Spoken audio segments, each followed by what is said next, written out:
What the Quran says about anxiety. Millions of people struggle with it every single day. Racing thoughts, sleepless nights, fear of the future. But what if a 1400-year-old scripture already addressed it? Today, we explore what the Quran says about anxiety and why its message feels more relevant than ever. Anxiety is not new.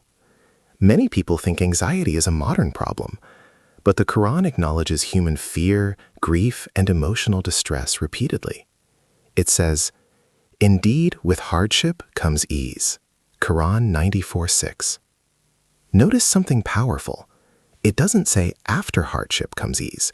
It says with hardship comes ease. Meaning, difficulty and relief can exist at the same time. This is psychologically profound. You can be struggling and still be moving toward relief. The root of anxiety, loss of control. A major cause of anxiety is uncertainty. We worry about the future, money, health, relationships, death. The Quran repeatedly reminds humans of one grounding truth. And whoever puts their trust in Allah, He is sufficient for them. 65:3. Trust doesn't mean passivity. It means doing your best while accepting that ultimate control belongs to God. Modern psychology calls this letting go of what you cannot control. The Quran said it centuries ago. The heart needs remembrance. One of the most quoted verses about inner peace says, "Verily, in the remembrance of Allah do hearts find rest."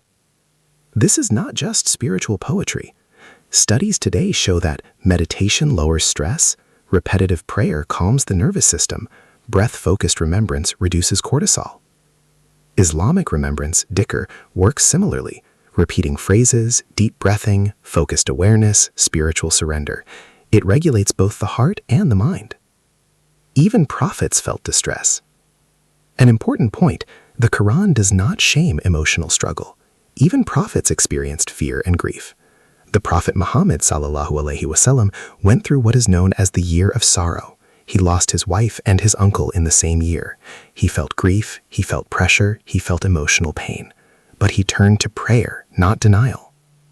This teaches us, feeling anxiety doesn't mean weak faith. It means you are human. A powerful dua for anxiety. The Prophet Muhammad ﷺ taught a prayer for distress. "O Allah, I seek refuge in you from anxiety and sorrow." Notice something powerful. He didn't ignore anxiety, he acknowledged it. Islam encourages seeking help, making dua, talking about pain, taking action.